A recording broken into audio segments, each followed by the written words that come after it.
नमस्कार दोस्तों, रंगमंच कहानियों का में आपका स्वागत है। आइए सुनते हैं फणीश्वर नाथ रेणु की कहानी नैना जोगिन। कहानी गांव की एक मुफ्फट युवती की है। नाम तो उसका रत्नी है, पर गांव में लोग उसे नैना जोगिन कहते हैं। पूरे गांव में उसका खौफ है। वह सरेआम किसी को भी गाली दे देती है, पर कोई कुछ पलट कर कहने की हिम्मत नहीं कर पाता। पर क्या नैना जोगिन की सिर्फ यही कहानी है? नहीं, इस चेहरे के पीछे भी एक चेहरा है। फणीश्वर नाथ रेणु की इस कहानी की नायिका का। तो आइए सुनते हैं फणीश्वर नाथ रेणु की कहानी नैना जोगिन। रत्नी ने मुझे देखा तो घुटने से ऊपर खोसी हुई साड़ी को कोचा को जल्दी से नीचे गिरा लिया। सदा सायरन की तरह गूंजने वाली उसकी आवाज कंठनली में ही अटक गई। साड़ी की कोचा नीचे गिराने की हड़बड़ी में उसका आंचल भी उड़ गया। उस सकड़ी पगडंडी पर जिसके दोनों ओर झरबेरी के कांटेदार बाड़े लगे हों, अपनी भलमनसाहत दिखलाने के लिए गर्दन झुकाकर आंख मूंद लेने के अलावा बस एक ही उपाय था। मैंने वही किया, अर्थात पलट गया। मेरे पीछे रत्नी ने अपने उघरे हुए तन बदन को ढक लिया और उसके कंठ में लटकी हुई एक उग्र अश्लील गाली पटाखे की तरह फूट पड़ी। मैं लौटकर अपने दरवाजे पर आ गया और बैठकर रत्नी की गालियां सुनने लगा। नहीं, वह मुझे गाली नहीं दे रही थी। जिसकी बकरियों ने उसके पाट का सत्यानाश किया है, उन बकरी वालियों को गालियां दे रही है वह।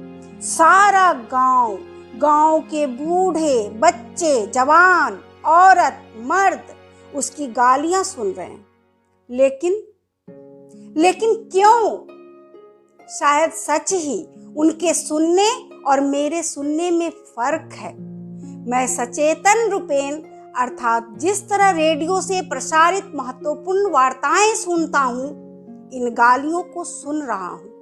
कान में उंगली डालने के ठीक विपरीत एक एक गाली को कान में डाल रहा हूं। उसकी एक एक गाली नंगी अश्लील तस्वीर बनाती है। ब्लू फिल्मों के दृश्य उदाहरण देकर थाना, पुलिस, अदालत, फौजदारी को न्योतना नहीं चाहता। रमेशर की मां ने टोका। शायद गांव भर की बकरी वालियों को सार्वजनिक गालियां दागने के बाद रत्नी ने रमेशर की मां के प्रजास्थान को लक्ष्य करके एक महास्थूल गाली दी। रमेशर की मां ने टोका, पहले खेत में चलकर देखो, एक भी पत्ती जो कहीं चढ़ी हो। रत्नी अब तक इसी टोक की प्रतीक्षा में थी। शायद अब उसकी बोली लयबद्ध हो गई। वह प्रत्येक शब्द पर विशेष बल देकर हाथ और उंगलियों से भाव बतलाकर कहने लगी कि वह पाट के खेत में जाकर क्या देखेगी? अपना। इसके बाद बहुत देर तक रत्नी की बातें सुनता रहा, लेकिन उन्हें लिख नहीं सकता। वारंट का डर है। किंतु रत्नी के बारे में अब कुछ नहीं लिखा गया है तो जीवन में कभी नहीं लिखा जाएगा, क्योंकि रत्नी की गालियों में मर्माहत और अपमानित करने के अलावा उत्तेजित करने की तीव्र शक्ति है। यह मैं हलफ लेकर कह सकता हूँ। रत्नी का नाम नैना जोगिन मैंने ही दिया था। एक दिन जब वह 7-8 साल की रही होगी, नैना जोगिन देहात में झाड़ फूक करने वाले ओझा गुनियों के हर मंत्र के अंतिम आखिर में बंधन लगाते हुए कहा जाता है, दुहाए ईश्वर, महादेव, गौरा, पार्वती, नैना जोगिन इत्यादि इत्यादि। लगता है कोई नैना जोगिन नाम की भैरवी ने इन मंत्रों को सिद्ध किया था। 7 साल की उम्र में ही रत्नी ने गांव के एक धनी प्रतिष्ठित वृद्ध को फील चक्कर में डाल दिया था। उसकी बेबा माँ वृद्ध की हवेली की नौकरानी थी। पंचायत में 7 साल की रत्नी ने अपना बयान जिस बुलंदी और विस्तार से दिया था, कोई जन्मजात नैना जोगिन ही दे सकती थी। अब तो उसकी जामुन की तरह कजराई आंखें भी उसके नाम को सार्थक करती है। किंतु 7 साल की उम्र में ही इलाके में कहर मचाने वाली लड़की से आंख मिलाने की ताकत गांव के किसी बहके हुए नौजवान में भी नहीं हुई। कभी उसको देखते ही आंखों के सामने पंचायत, थाना, पुलिस, फौजदारी, अदालत, जेल नाचने लगते हैं। रत्नी की माँ सरकारी वकील को भी कानून सिखा आई है, बहस कर आई है सेशन कोर्ट में। परसों 11 वर्षों में रत्नी की माँ ने मुंह के जोर से 15 एकड़ जमीन अर्जा है। पिछवाड़े में लीची के पेड़ है, दरवाजे पर नींबू, सूद पर रुपए लगाती है, 10 पैसा हाथ में है और घर में अनाज भी। इसलिए गांव की जमींदारिन भी वही है। गांव के पुराने जमींदार और मालिक जब किसी रैयत पर नाराज होते तो इसी तरह गुस्सा उतारते थे, यानी उसकी बकरी, गाय वगैरह को पड़ती जमीन पर से ही हाँक कर दरवाजे पर ले आते थे और गालियां देते, मार पीट करते और अंगूठे का निशान लेकर ही खुश होते थे। रमेशर की माँ कल हाट जाते समय लीची की टोकरी नहीं ले गई ढोकर, इसलिए रत्नी और रत्नी की माँ ने आज इस झगड़े का सृजन किया है जानबूझकर। रमेशर का बाप मेरा हलवाहा है। रमेशर हमारे भैंसों का रखवाला यानी भैंसवार है। रमेशर की माँ हमारे घर बर्तन बासन मांजती है, धान कूटती है। इसलिए रत्ना अब अपनी गालियों का मुख धीरे धीरे हमारी ओर करने लगी। तू किसका डर दिखलाती है? शहर से आए भतार का? रोज मांस, मछली और ब्रांडल पीकर तेरे तेल बढ़ गया है। मुझे अचानक रमेशर की माँ की गंदी हल्दी, प्याज, लहसुन, पसीना, मैल की सम्मिलित गंध भरी साड़ी की महक लगा अब रत्नी मुझे बेपर्द करेगी, नंगा करेगी। खुद अपने को उसने पिछले 1 घंटे में 60 बार नंगा किया है। अर्थात जब जब उसने गाली का रुख हमारी ओर किया, हर बार यह कहना ना भूली कि रमेशर की माँ जिसका डर दिखलाती है वह मुंसा रत्नी का अथी भी नहीं उखाड़ सकता। ऐसे मद की मनुषा कि वह अपने अति को दाहिने बाएं बांध रखेगी। बगुला पंखी धोती कुर्ता और छड़ी जूता वाले शहरी चिकनिया लोग ऊपर से लकदक और भीतर फोक होते हैं। सफाचट मोछ मुड़ाए मुछमुंडा लोगों की सूरत देखकर भूलने वाली बेटी नहीं रत्नी की माँ को उसका गुमान है कि बड़े बड़े वकील मुख्तार के बेटों को देखकर भी उसकी बेटी की अथी अर्थात जीभ नहीं पनियाई, कभी डकार भी नहीं किया। रत्नी अपने आंगन से निकल आई थी। रमेशर की माँ ने कोई जवाब दिया होगा शायद। अब रत्नी और रत्नी की माँ दोनों मिलकर नाचने लगी। उसका घर दरवाजे से 10 रस्सी दूर है, लेकिन सामने है। मैं रत्नी और रत्नी की माँ का नाच देखने को बाध्य था। रत्नी की काव्य प्रतिभा ने मुझे अचंभे में डाल दिया। उसकी टटकी और तुरंत रची हुई पंक्तियों में वह सब कुछ था जो कविता में होता है। बिंब, प्रतीक, व्यंग तथा गंध। बतौर बानगी अटना का साहब और पटना की मेम, रात खाए मुर्गी और सुबह करे नेम, तेरा झुमका और नथिया और साबुन महकौआ, तू पान में जर्दा खाए नखलौआ। रत्नी और रत्नी की माँ की यह काव्य नाटिका समाप्त हुई तो मैंने दरवाजे पर बैठे गांव के 2-3 नौजवानों की ओर देखा। मेरा चेहरा तमतमाया हुआ था, किंतु वे निर्विकार और निर्मल मुद्रा में थे। परिवार तथा पट्टीदार के मर्द पुरुषों की ओर देखा, वे पान चबा रहे थे, हुक्का गुड़गुड़ा रहे थे। लगता था इन लोगों ने रत्नी की गालियां सुनी ही नहीं। मैंने जब भोजन के समय बात चलाई तो परिवार के एक व्यक्ति ने, जिन्हें शहर के नाम से ही जड़ैया बुखार धर दबाता है, हंसकर कहा, शहर से आने के बाद आप कुछ दिन तक ऐसी असभ्यता ही करेंगे। यह हमें मालूम है। इन लोगों को गाली पर इस तरह ध्यान कोई भला मानुस नहीं देता। इस तरह गालियों के अर्थ को प्याज के छिलके की तरह उतार उतार कर समझने का क्या मतलब? शहर में क्या औरतें गाली नहीं देती? अजब इंसाफ है। गाली सुनकर समझना अन्याय है, असभ्यता है, मन में मैल है मेरे। अश्लील और घिनौने मुकदमे के कारण रत्नी की बदनामी बचपन से ही फैलती गई। जवान हुई तो बदनामियां भी जवान हुई। फलतः गांव के हिसाब से पक जाने पर भी कोई दुल्हा नहीं मिला। मिलता भी तो घर जमाई होकर नहीं रहना चाहता था। 2 साल हुए, निमोछिया जवान न जाने किस गांव से आया, सांझ में और रात में भात खाने के लिए घर के अंदर गया तो रत्नी की माँ एक हाथ में सिंदूर की पुड़िया और दूसरे हाथ में फरसा लेकर खड़ी थी। छदोई की सीत में सिंदूर डालो, नहीं तो अभी हल्ला करती हूँ, घर में चोर घुसा है। तो सिकिया नौजवान जो हर सुबह को शीशम की कोमल पत्तियां तोड़ कर ले जाता है, वही है रत्नी का रतन धन। पूछताछ करने पर पता चला कि हाल ही में एक रात को रत्नी ने इसको लात से मारा। घर से निकाल कर चिल्लाने लगी। पूछे कोई इससे कि इतना दूध, मलाई, दही, मांस, मछली, कबूतर, तिस पर धात पुष्टई, दवा तो अलान ढेकान खाकर भी जिस मर्द को आधी रात को हफनी शुरू हो, उसका क्या कहा जाए? लोग दोख देते हैं मेरे कोक को कि रत्नी बांझ है, निमक हराम और किसको कहते हैं? मैं अब इसे मानसिक विकार मानने लगा हूँ। अब तक सामाजिक समझ रहा था कि छोटी जात की औरत गांव की मालकिन हुई है।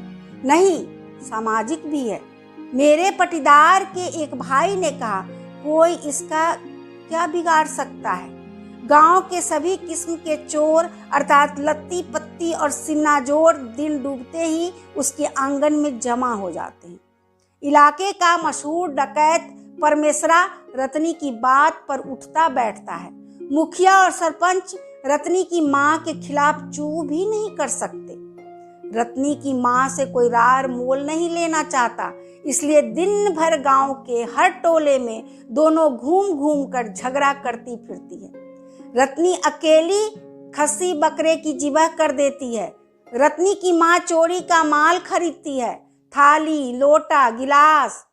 सुबह को मालूम हुआ शहर से आया हुआ मेरा प्रेस्टीज प्रेशर कुकर गायब है। दोपहर के बाद धोती गुम। रात में रमेशर की माँ फिसफिसा कर आंगन में कह रही थी, रत्नी बोलती थी कि सिद्ध करके छोड़ेगी इस बार।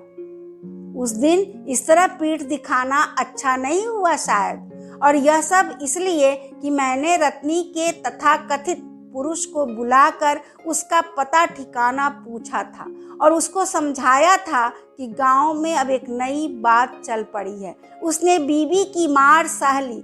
नतीजा यह हुआ कि कई औरतों ने अपने घर वालों को पीटा इस गांव में। रत्नी ने चिल्ला चिल्ला कर सारे गांव के लोगों को सूचना देने के लहजे से सुनाया था, सुन लो हो लोगो, अब इस गांव में फिर एक सेशन मुकदमा उठेगा, सो जान लो। इस शहर का कानून यहाँ छांटने आया है।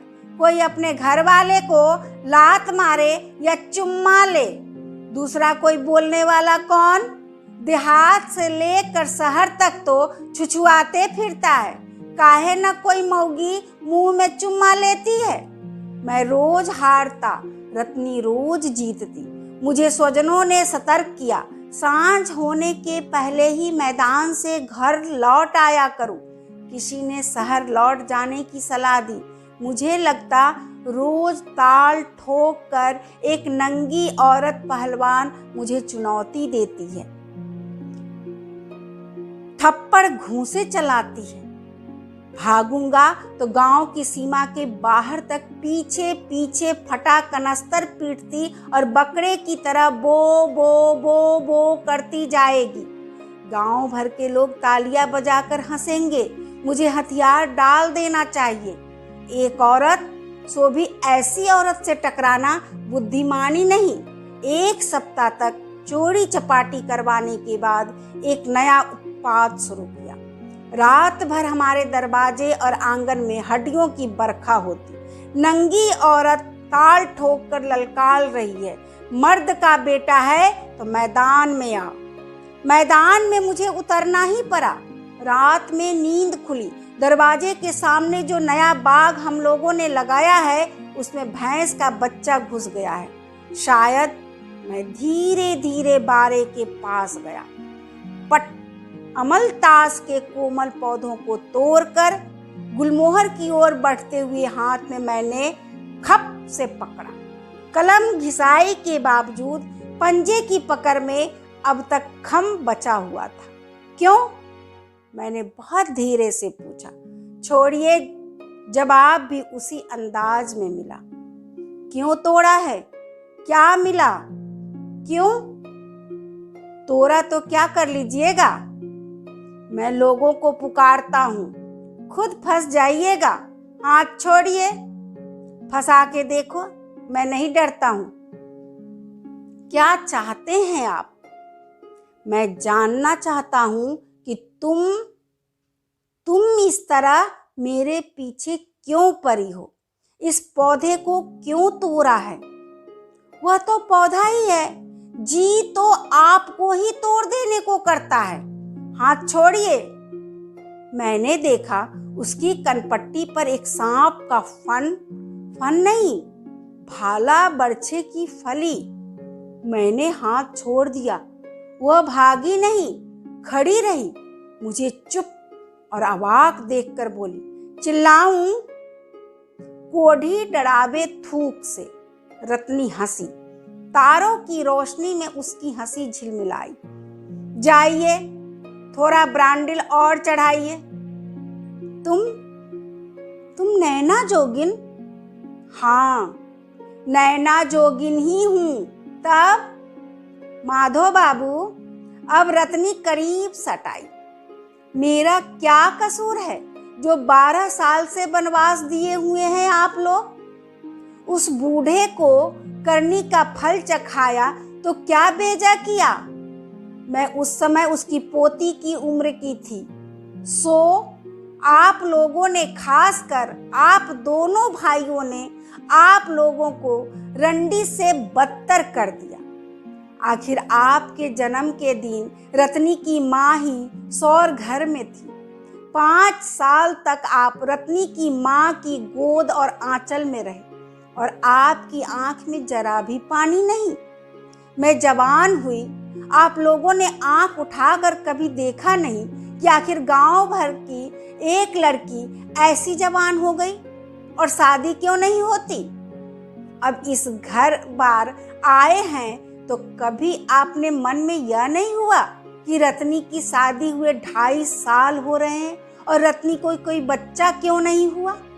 अटना पटना दिल्ली दरभंगा में आपके इतने डॉक्टरनी जान पहचान के हैं। आखिर रत्नी के माँ का दूध साल भर तक पिया है आपने। रत्नी की माँ को बहुत दिन तक आपने माँ कहा था। लोगों को याद है। दूध का भी एक संबंध होता है। मैंने कहा, रत्नी, रमेशर जग रहा है, मैं कुछ नहीं समझता। तुम जाओ, कोई देख लेगा। देखकर क्या कर लेगा? रत्नी ने बेलौस एक अश्लील बात अंधेरे में आग की तरह उखल दी। देखकर आपका अथी और मेरा अथी उखाड़ लेगा। बोलिए, मैं पापिन हूँ, मैं अछूत हूँ, रंडी हूँ, जो भी हूँ आपकी हवेली में पली हूँ, तकदीर का फेर। माधव बाबू, रत्नी नाम भी आप ही के बाबूजी का दिया है। आपने उसको बिगाड़ कर नैना जोगिन दिया। किस कसूर पर? आप लोगों का क्या बिगाड़ा था रत्नी की माँ ने, जो इस तरह बोल चाल उठ बैठ एकदम बंद? मैंने धीरे से कहा, ऐसे गांव में अब भला आदमी कैसे रह सकता है? लगा नागिन को ठेस लगी, फुफकार उठी। भला आदमी, भला आदमी, भला आदमी को पूछ सिंह होता है? नहीं होता है।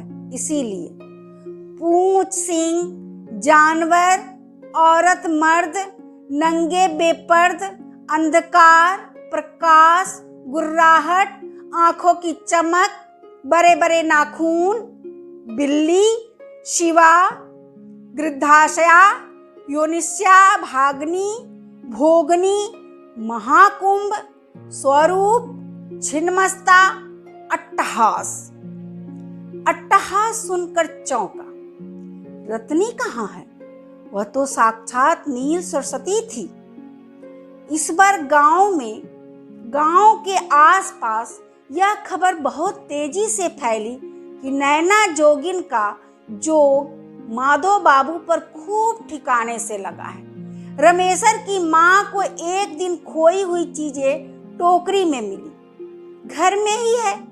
रत्नी ने माधव बाबू को भेड़ा बनाया है, तो माधव बाबू ने रत्नी का विष दंत उखाड़ दिया है। बोले तो एक भी गाली गंदी या अच्छी। रत्नी और उसके नामर्द मर्द को मैं अपने साथ शहर लेता आया हूँ। डॉक्टर को अचरज होता है कि मैं रत्नी के लिए इतना चिंतित क्यों हूँ। उन्हें कैसे समझाऊं कि यदि रत्नी को कोई बच्चा नहीं हुआ तो वह मेरे बाग के हर पौधे तोड़ देगी, गांव के सभी पेड़ पौधों को तोड़ देगी, गांव के सभी लोगों को तोड़ेगी, गांव में हड्डियां बरसावेगी, नंगी नाचेगी, अश्लील गालियां देती हुई सभी को ललकारेगी। वह सांवली सलोनी लंबी स्वरूप पूर्ण यौवना नैना जोगिन जांच पड़ताल के समय जब रत्नी की लंबाई नापी जाती है, वजन लिया जाता है, पेट टटोला जाता है, तो मेडिकल कॉलेज की लेडी स्टूडेंट से लेकर डॉक्टर तक हैरत से मुंह बाए रहते हैं। औरत, ऐसी औरत? 5 दिन हुए हैं पड़ोस के मल्होत्रा साहब की नौकरानी को 2 दिन वह फ्लैट के नीचे उठाकर फेंकने की धमकी दे चुकी है। शहर की सड़ी हुई गर्मी को रोज 5 अश्लील गालियां देती है। उसका घर वाला गांव लौटने को कुनकुनाता है तो वह घुड़क देती है। हाँ, जब आ गई हूं तो यहाँ हो चाहे लहेरिया सराय, चाहे कलकत्ता, जहां से हो कोख तो भर के ही जाऊंगी। गांव तुमको जाना हो तो माधव बाबू टिकस कटाकर गाड़ी में बैठा देंगे। मैं किस मुंह से लौटूंगी खाली? कोई जादू जानती है सचमुच रत्नी। कोई शब्द उसके मुंह में अश्लील नहीं लगता। अभी आप सुन रहे थे फणीश्वर नाथ रेणु की प्रसिद्ध कहानी नैना जोगिन। धन्यवाद।